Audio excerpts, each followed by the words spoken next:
All right. Well, good morning, everybody. Hey, I've got some good news for you guys. How many of you missed out on the potluck this morning? How many of you missed the potluck this morning? Okay, good news. More food has arrived. You're going to be all right. So, some Mexican food showed up.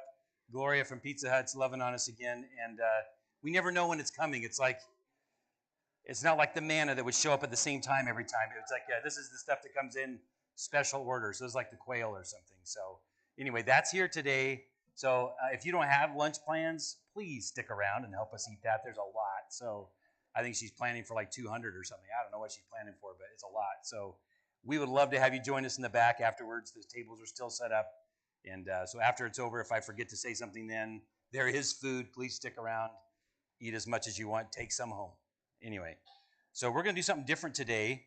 We kind of finished up our series in Acts. We're going to be starting a series again pretty soon here. I was thinking I'd do it this week, but I found that Tuesday is a special holiday for Jews all around the world, and it's so fitting actually today. The more I worked on it, the more fitting it was. This weekend was a crazy weekend to prove how fitting this is. I don't know if you guys have been watching the news or not, but Iran has been bombed.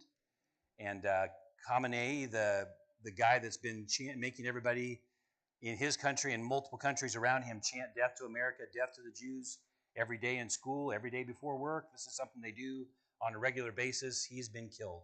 And so his reign of I don't know how many decades is done. And I can't help but think that the story of Purim actually fits today's happenings. Like what's going on in the world right now is just this story that's going on over and over again. And I was listening to a Jew, I think it was. Oh yeah, I was listening to a guy, and he was saying it's like every Jewish holiday. They sit down for these big meals. Like every Jewish holiday is about the same. He said because we all sit down and we say, okay, so and so tried to kill us, God saved us, let's eat. And that's like the summary of every Jewish holiday. They tried to kill us, God saved us. Let's eat, pass the potatoes, So anyway, Purim is one of those kind of things. So Purim is a story in the Bible. It is not one of the feasts of the Lord, not one of the 7 feasts of the Lord. It's one of the 9 feasts that they've been doing for thousands of years, literally. It's been going on since the time of Esther. And so I thought I'd give you guys a little timeline here. Mark, I don't have a clicker, do I? Okay, so just kind of do some rapid clicking here. So if you notice the line here, we'll do one, click it in, move it in a little closer. And this is just kind of a timeline to kind of help. So one click in. Okay. So notice there's Cyrus, Cambyses, Darius first, and Xerxes. These are all different kings in Persia, in Babylon first, and then in Persia. So Cyrus was the one that sent them home. So return to Judah. This happened at 536 BC. Another click. And this is when the temple is finished right here in 515. So about 53 years after they return from Babylon, the first wave goes back to rebuild the temple. 50 years later is whenever the Queen Vashti is taken off the throne, off of her. The queenship is taken away. Chapter 1 of Esther, and the book of Esther goes on. So click again, Mark. I think it goes a little further. We zoom it up there, so we're still watching Xerxes right there. There's the beginning again. There's our point of reference, and this is the book of Esther right there. From the time that she's dethroned, Esther's chosen, and they try to destroy the Jews, and it turns into victory instead. But I want you to notice the next 2 circles there. All of this happens before Ezra goes back the second time for more reforms. Those that were doing that study on Wednesday night, this is before his second return. And then also before they build the wall. So in Jerusalem, during the book of Esther, there is no wall, there's no protection at all. So with that, I want to kind of put that in perspective, because when you're reading the book of Esther, which I'm going to encourage you to do, we can't possibly read it all this morning and talk about it. So I'm going to talk about it a little bit. We're going to do a flash through, and then you're going to go home and read the book of Esther. It doesn't take very long. I've listened to it several times this last week, just kind of like Bible Gateway. You can go on there and listen to it audio and just play it while you're doing something, while you're washing the dishes or something, and just listen to the 7 or 8 chapters that there is in the book of Esther. You think I'd know that right off the top of my head, but I don't. It's like 7, 8, I think it is. 9. Wow, that was rough. Okay, so let's go ahead and start with a word of prayer, because apparently I need that. Let's start with a word of prayer, and we'll get into the book of Esther a little bit this morning. Father, I want to thank you so much, Lord, for your word. I want to thank you so much for loving us. And thank you that you have time and again preserved your people from what looks like fate is going to destroy them. And yet you reverse it. And you bring about a victory instead of destruction. And every time they would repent and return to you, you would do some extraordinary thing. And even in this story right here, as soon as they turn their hearts toward you and begin to pray, things happen.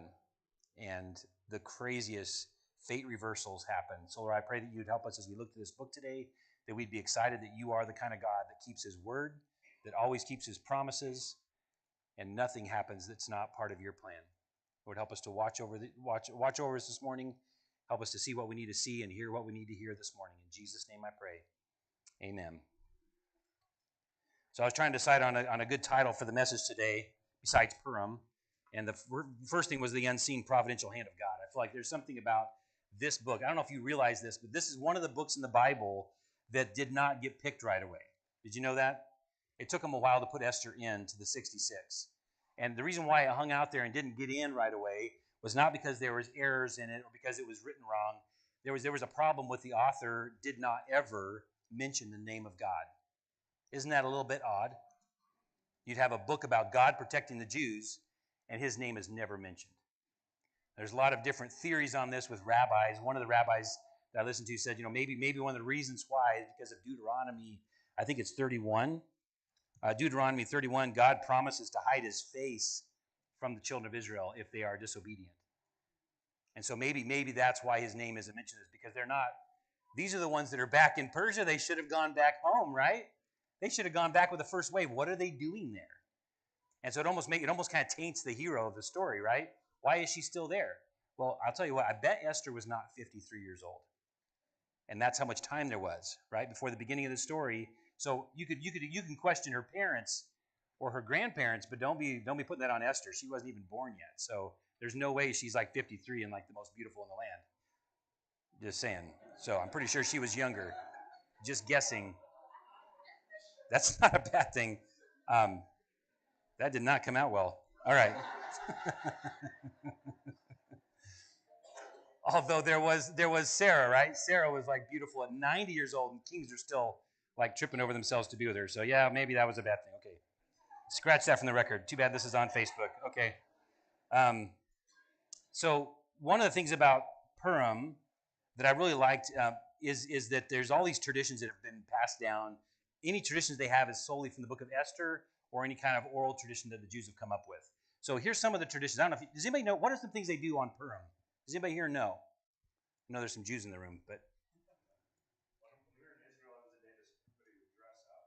Yeah. Almost like Halloween with costumes, and we would reenact the scene. So it was kind of a big dress up. Nice. I saw a Purim video where they're showing like people dressing up and stuff, and they had like this guy in a dinosaur suit, those blow-up dinosaur suits, and he was getting on a subway car, like on a train thing, those little trolleys that go in town. He like fits in the door, just kind of sucks in the door like that, and then like 5 other guys go through, and they just walk through the thing and back out again. It was like everybody was just laughing because like these guys were in their dinosaur suits just messing around. But so yeah, it's a dress-up day. It's a day where they would dress up because Esther did not reveal her true identity to the king, not right away. She held the fact that she was a Jew to herself on the advice of her cousin Mordecai. Yep. So that's one of the traditions that's probably the most well known about Purim. Any others? Is there a Trujillo in the room that's got some insights? Maybe not. All right. So one of the other things they do is they like to give out gifts on this day. They try to find people that are less fortunate than themselves, and they make sure they give gifts on this day. They give food packets to friends. There's dressing up. So it's kind of like, in a lot of it sounds like one of ours, right? It sounds like one that you guys know of that happens in October. Can you imagine like Halloween, like all the good things about Halloween, like sharing food and snacks and dressing up, but without the darkness? Wouldn't that be something? Anyway, that would be great. So I love that about Purim. It's kind of a dress-up day. This is happening on Monday night and Tuesday up until sunset. So I did mention that the book of Esther does not have the name of God written in it, which is kind of interesting because God does promise to hide his face. But even that passage in Deuteronomy 31 that says he's going to hide his face from them, if you read that passage, you're like, well, that's kind of rough. But you go read the passage before it, like go back to like verse 6 and 7 and stuff, And God is promising that he will never leave you or forsake you. So how does God do that? How does God never leave us or forsake us and yet still turn his face away from us? How can God do both? I'll tell you what, this is kind of a complex theological issue that I feel like people have fought over a long time.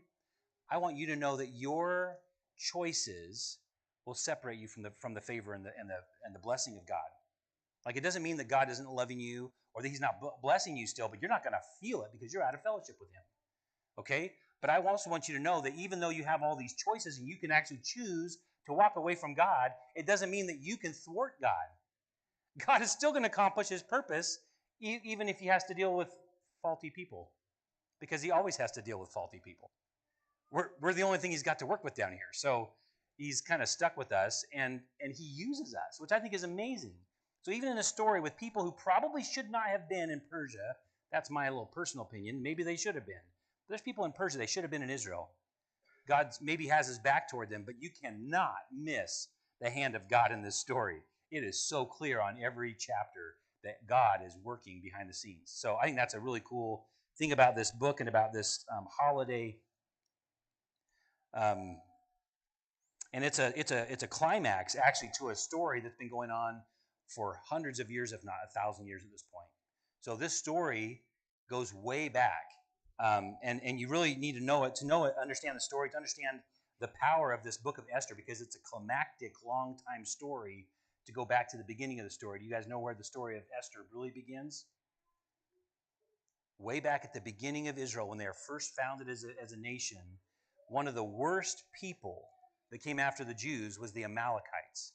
The Amalekites were like, as they were traveling around and getting to the land of the promised land, they're picking off all the weak and the sickly and the people that are straying out of the group. They're picking them off. They're picking at them all the time. They don't even care. They're the most heartless people you could imagine. And God says, I will be at war with Amalek forever because of this, because of what you're doing to my people. So they were picking on Israel from the very beginning. They hated Israel. They were merciless toward them. When Saul became king, there was a people group that he was supposed to completely wipe out. You know who it was? The Amalekites, because that's the one I'm talking about this morning, right? Easy answer. So he's supposed to wipe out the Amalekites, and does Paul do it? Or does Saul do it? No. He says he does. He says, yeah, we just did it. God gave us a great victory, and he did give them a great victory. But they didn't finish the job.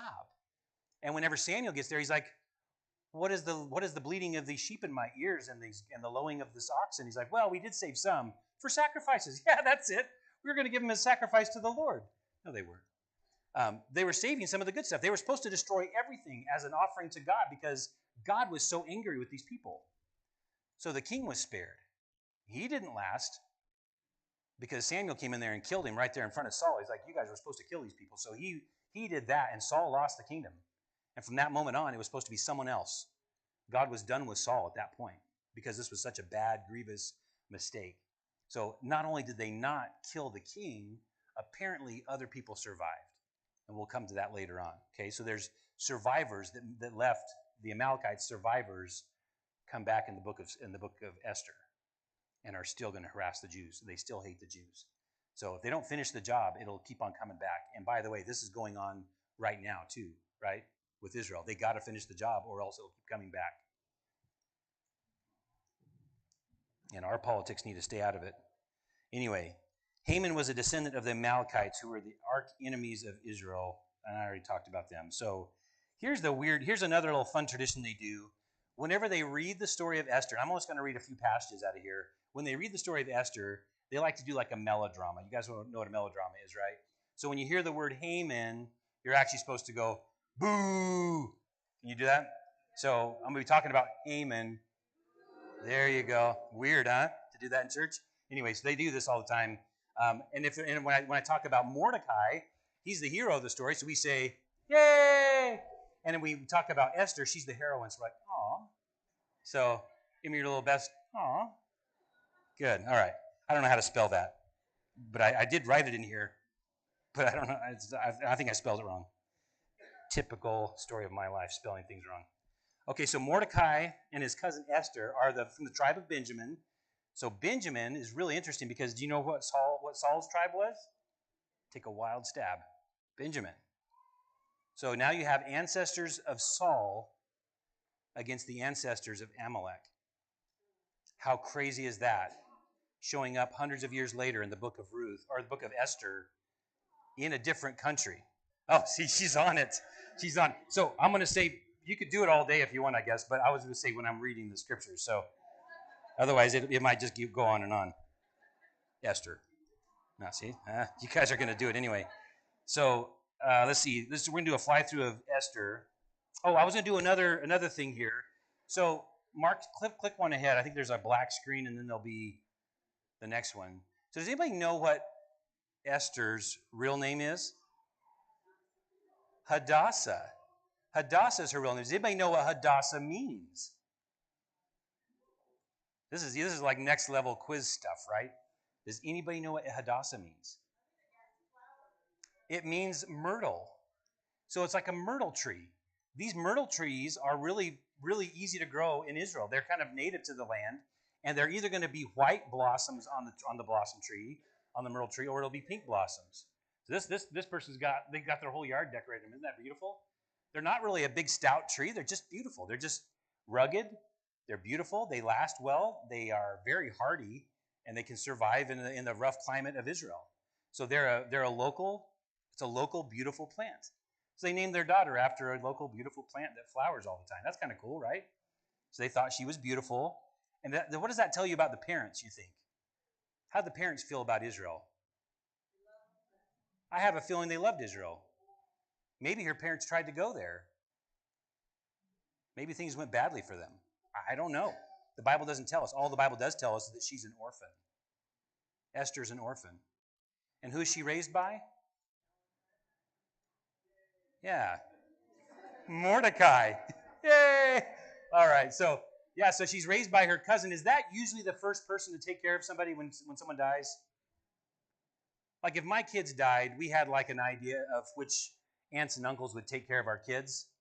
We had no cousins in mind. No cousins were even on the list, right? It was always brothers and sisters. So I have a feeling that Mordecai is probably also orphaned. But because he's older, he's not called an orphan. So this cousin is taking care of another cousin because their family has met a lot of tragedy. And I don't think, when I was thinking about the story of Esther before, I never really thought or considered how much tragedy she probably has gone through as a child. But she's an orphan. And she's being raised not by an aunt or an uncle, but by a cousin. I have this feeling that her family has faced a lot of suffering in this land. So just a little bit there to throw it out there for you. So we're going to look at the book of Esther. In chapter 1, we're going to kind of fly through some of these. In chapter 1, we're introduced to this king Ahasuerus. He's the king of Persia. He's super powerful. He's like super blessed. I mean, this is like the second world empire, and he's like toward the beginning of it, and he is rich. So he throws this ridiculously large, elaborate party. And at the end of it, he throws a banquet for like 7 days, and drinking was like recommended for everybody. So they're all drinking. At the end of it, on the 7th day of the feast, when everybody's nice and drunk, he asks his queen Vashti to come parade out in front of them so they can admire her beauty. Now, I don't know if he's asking her to do something obscene or if he's actually just wanting her to show off in her royal regalia. I have no idea. But she will not have it. She refuses to go before the king and all of his drunk people. And the king is upset. The advisors tell him to get rid of her, and he does while he's drunk. Man, there's so many lessons you can get out of this first chapter of Esther. Men, your wife has beauty that is for you and you alone. Some of us can admire the beauty of your wife because she's kind and she's generous and she's loving and she does stuff for our church. But her beauty is yours to enjoy, yours to cherish, yours to protect, yours to guard. Men. Women, you are to respect your husbands. She did not respect her husband. He was not being respectable. And you are also not to degrade yourself just because people want you to. Don't degrade yourself. So those are some lessons I feel like you can get out of the first chapter without getting too deep in. And also, don't make big life decisions while you're drunk or while you're angry which is where most of us are at, right? Almost every argument you've ever had with your spouse is probably because you opened your mouth while you were angry and said stupid things that you didn't even mean, or only meant this much of it, but it sounded like this much, and they heard this much. And you're like, man, I wish I could just take that back. Even Randall struggles with this? Unbelievable. Unbelievable. We've all been there. So, man, don't make big decisions when you're angry or when you're hurting or when you're drunk. Hopefully, you're not drunk. So Esther was among those that were chosen. So the plan was, hey, let's have a beauty contest. We'll replace the queen with someone even more beautiful than her, which was hard to imagine for the king, but he's like, sure. And so they bring all these beautiful women in. I have no idea. How many of you think this was like you could put in your application and be like, ooh, I want to be queen? Or how many of you think it was actually probably not, it was compulsory, like you had to do this. They drug you in because you were beautiful. That's probably more likely. It doesn't actually say one way or the other. So you can hope, if you want to think well of Esther or something like that maybe she's forced into this. Maybe she chose it. I don't know. Like, I think there's a lot of women that would probably love to have the position of queen. I mean, some of them kind of think they are even in this building, right? Like, queen of your own house and be cherished and thought of well and treated well and buy me whatever I want. That'd be awesome. But if you lose the contest, you get stuck in a harem. Now, that may also seem okay because, like, you get taken care of, but you will never be loved by your own man. Can you imagine the wound this is to the women in the harem? To never really, I mean, you're chosen, you're beautiful. So we're going to keep you in this special place. We're going to take care of all your needs, and you will never be known by a man unless the king chooses to be with you. What a distortion of what beauty is supposed to be for, right? What a waste of souls and of beauty and of kindness and of goodness that some of these women would have possessed. So Esther was chosen. She gets in favor with the head eunuch. She earns his love and trust, and then she earns the love and trust of the king, and he chooses her to be the queen. She's the most beautiful there. And it could be that there's more to her than just beauty. And I think that there's a lot of things in the story that tells you this woman has gotten the whole package. Like, she's not only beautiful, but she's very smart. She's full of faith. She's a good person. And I have nothing but respect for Esther. I don't see anything that Esther does that I think is appalling or gross or wrong. I feel like Esther is above board in everything. She didn't choose this, I don't think. I think this was chosen for her. But she's like, well, if I'm going to be in this contest, I'm going to win it. She's like Tebow, right? We're in this to win this. And the coach is like, no, it's not about winning and losing. It's just about having fun together. And he's like, no, it's not. It's about winning like that.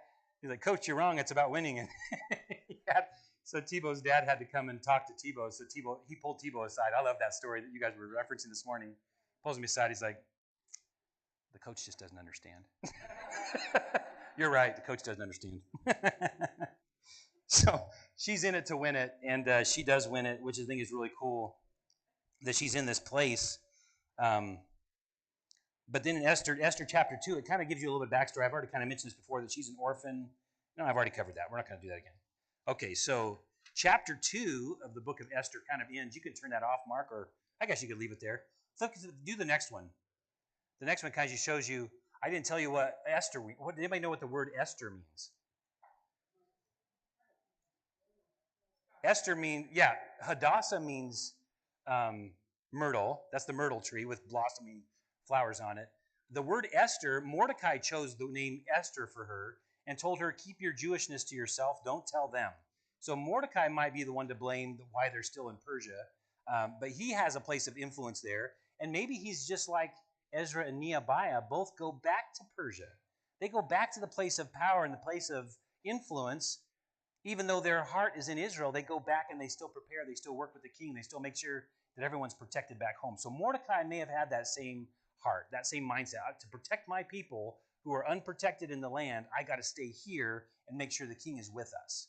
I don't know. So he's a scribe. He's got a place in the palace. But he tells Esther, I'm going to change your name from Hadassah, which means myrtle or flowering plant, to Esther. Does anybody know what Esther means? Star. And if you saw the movie of One Night with a King, they really play that up big, right?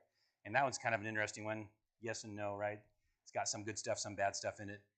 But it means star. And the flower on this tree is like a 5-point star on all these myrtle trees. So like all the different flowers on them are all these little 5-point stars, which is kind of like the Jewish star. So Just a little kind of cool thing. So maybe he's kind of protecting her identity by changing it to a Persian name, but still giving her that reminder of that longing that she might have for her home country.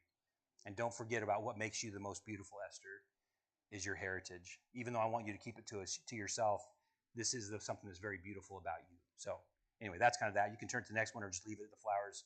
Either go back one or go forward one, whichever one you want, Mark, and it'll just be there.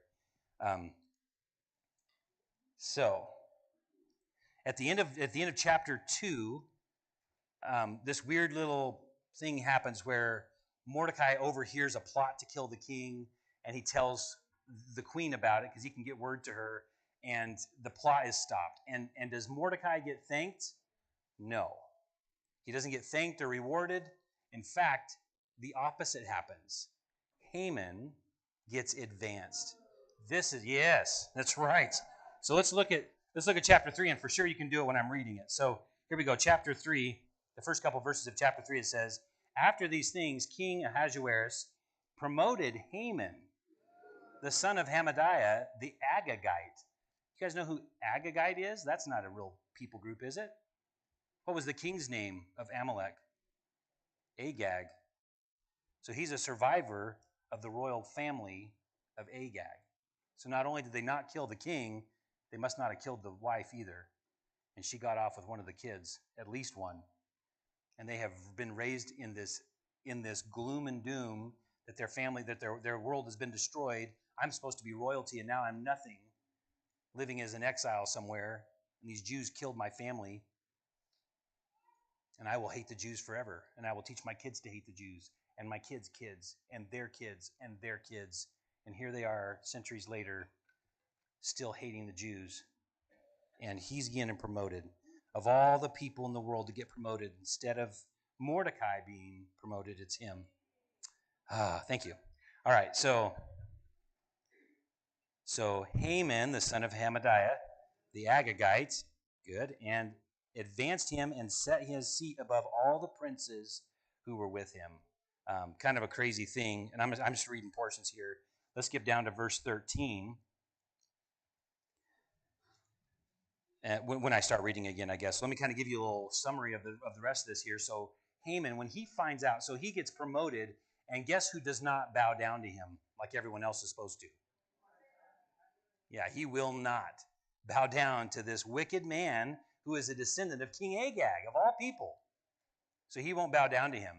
And when he finds out that Mordecai is actually a Jew, it says that he doesn't want to just destroy Mordecai or hang him or kill him for disobeying and not bowing down to him. He wants to destroy every Jew in every place instead of just one. That's a special kind of hatred, right? You won't bow down to me? Fine. I'm going to kill every one of you.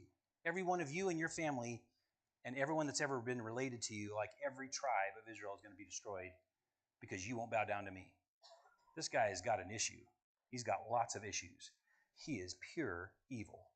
And we see people like this in the world today. It's a demonic hatred that people have when they have a hatred toward the Jews. The Jews have blessed the world in so many areas. Did you know they're like the number one contributor when it comes to like the Nobel Peace Prize? Because they do great things that advance everybody. They're like number 3 in the world when it comes to medicine and advancements. There's Jewish hospitals that are making breakthroughs that no one else has ever made before. And everybody benefits from them. They're like number 3 in tech and in defense systems. They're like top of the world, and they're like just a tiny little nation, and yet they're top of the world in almost every possible category. They bless all of us all the time. Even the ones that don't know their religion or their faith or God, they're still practicing like but they have the word of God to start them out, so they start out with the right things. It's kind of crazy. I'm like going to run out of time. So let's move a little bit faster here. So let's go verse 13. So the king, so he does like a blood libel, and he basically says to the king, there's a people that live among your people that are not like everyone else. They don't obey your laws. They're evil. They do all these horrible things, and he basically just lies about them. They're there living in peace in Babylon, and then in Persia, they're not causing trouble. He's making them sound like they're worse than they are, and he does. He's lying to the king, And the king's like, I don't really know. I don't really care. He gives him a ring and says, do whatever you need to do. And so he comes up with this plan for genocide. That's his plan. Unbelievable. He wants to destroy all of them. So look what he says. Verse 13, and the letters that were sent by couriers to all the king's provinces to destroy, to kill, and to annihilate all the Jews, both young and old, little children and women, in one day on the 13th day of the 12th month, which is the month of Adar, and to plunder their possessions. This is the decree that he's sending out. That's just pure evil. And then after he's done, like, everybody's confused about this. The city of Shushan's like, what is going on? Why? And look what happens here at the end. The very end of the chapter, it says, so the king and Haman sat down to drink, and the city of Shushan was perplexed. He just unloads this bomb. And so he does this thing. This is where Purim comes from, by the way. He cast pur, which is like casting lots. So it was just a way that they would cast to find out what the gods would favor the best. So he's like asking the gods, what day would be the best day to accomplish this genocide that I want to do? And so they rolled the dice, and they found out that was going to be on the last month of the year. This is the first month of the year that he does it, on the last month of the year. So almost a year later, on the 13th day of the month of Adar. So like that's whenever they're supposed to do it. So that's what he sets the document for. And on this day, I want you to kill. What does he say? Like all three things: to kill, to destroy, to kill, and to annihilate all Jews. Women, children, all of them. And then you get to take their possessions. And if you didn't have them before, you had them at that, right? Like, I don't really care about the Jews, but if I get their possessions afterwards, I'll help you. There's a lot of wicked people out there. So Esther hears about Mordecai, tries to cheer him up, because when he finds out about this, he just tears his clothes, sits in sackcloth and ashes, goes to the king's gate. He can't go into it where he normally sits, because no one's allowed to be wearing sackcloth in the king's gate. So he goes as far as he can, and he just wails and cries. He will not be comforted, and he's there for days. Esther hears about it. She sends clothes for him. She tries to comfort him. She has no idea what's going on. She's completely clueless. So he sends her some information so that she knows. Yeah, let's read chapter 4 there. When Mordecai learned all that had happened, he tore his clothes and put on sackcloth and ashes and went out into the midst of the city, and he cried out with a loud and bitter cry. He went as far as the front of the king's gate, for no one might enter the king's gate clothed with sackcloth. And in every province where the king's command and decree arrived, there was great mourning among the Jews. So Esther tries to comfort him. Verse 13, it says, and Mordecai told them to answer Esther. Oh, you already missed one of them. Do not think in your heart that you will escape in the king's palace any more than all the other Jews. For if you remain completely silent at this time, relief and deliverance will arise for the Jews from another place, but you and your father's house will perish. Yet who knows whether you have come to the kingdom for such a time as this? These are classic hero words right here. He's trying to inspire and move Esther. And this is, then Esther told them to reply to Mordecai. You missed one again. Then Esther told them to reply to Mordecai, go gather all the Jews who are present in Shushan and fast for me. Neither eat nor drink for 3 days, night or day. And my maids and I will fast likewise. And so I will go to the king, which is against the law. And if I perish, I perish. There's a ton about their faith that is revealed in these statements they both make. Mordecai believes that God is going to keep his promises to the Jews no matter what. Even when they're in complete failure, God will not abandon his promise to the Jews that he will never leave them or forsake them, even if they forsake him. He may turn his face from them, but he will never forsake them, ever. It's a pretty strong faith. At this moment, when they have this decree that's hanging out there for like a year before it's going to happen, that's a long time to have that anticipation just hanging over you, right? Part of it is just the mental attack that's going on there.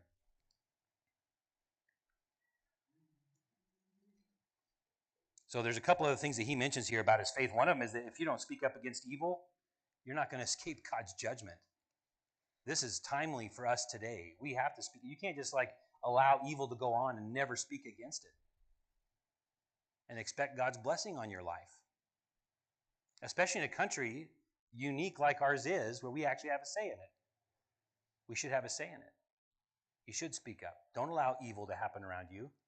Don't be complicit toward it. Don't be passive about it. Don't let the enemy lie and say you have no place in politics because you're a believer. That's ridiculous. This is a Christian nation. The whole reason why you even have rights is because we were Christian and they want Christianity in the government. This doesn't happen in other countries. Muslim countries, they don't get a vote. They don't get to speak up. They don't get represented.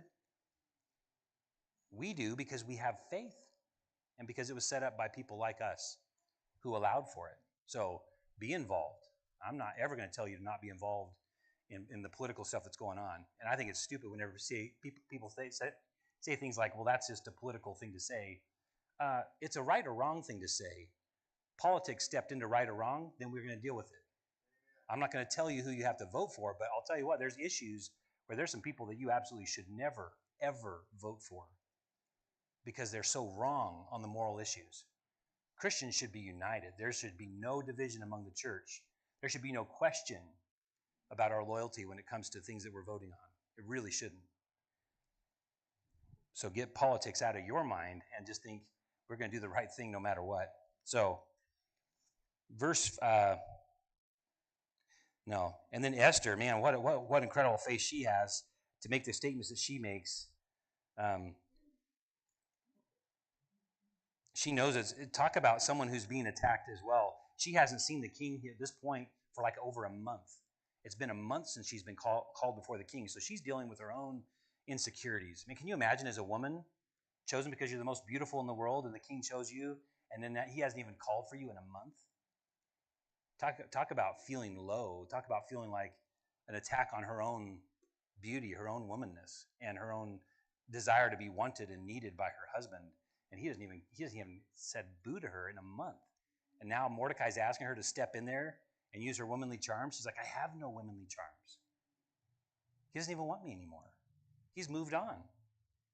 So she's dealing with her own issues at this point. So for her to step up and say what she said is actually very incredible as a woman, don't you think? For her to muscle through all that and said, I will go in before the king. I will do what's right. Please pray for me. Now, who are they praying to? Like God's name isn't mentioned, but it's pretty obvious who they're praying to, right? Who they're fasting and praying to. So he's there really clear. And she's saying, please, please, please pray for me.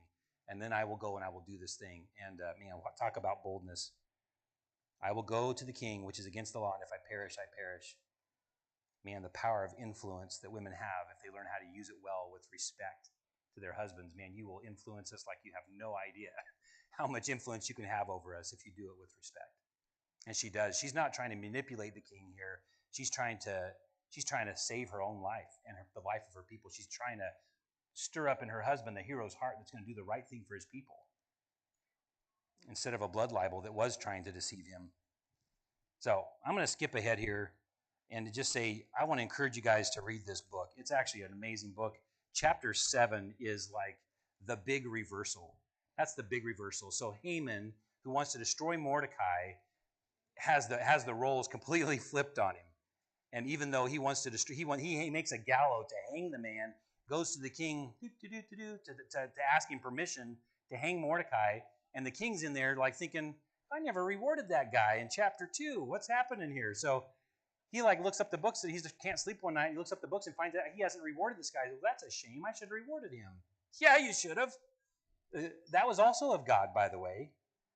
And so just at the right time, when Mordecai comes flaunting into the castle to ask him to hang Mordecai, the king's like, hey, I want to reward somebody.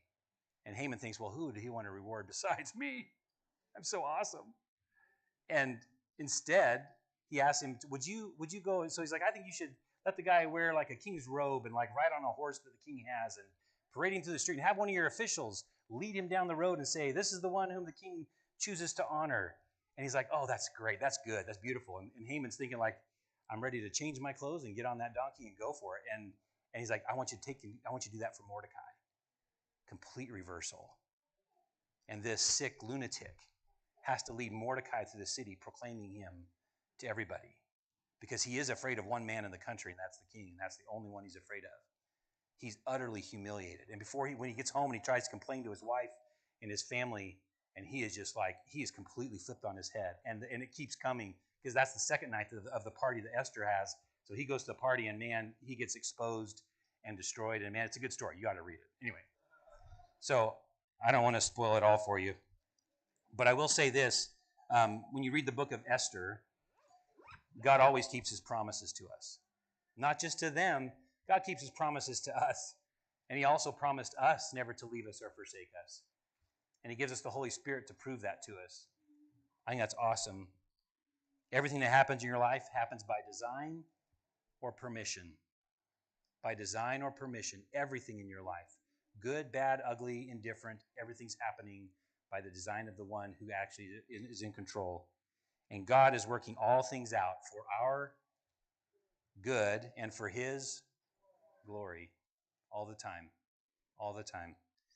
So I'm going to keep this theme of reversals of fate. We're going to step into our communion service and talk about the greatest reversal of fate there ever was. So men, if you'd come, we are kind of running late. Sorry about that.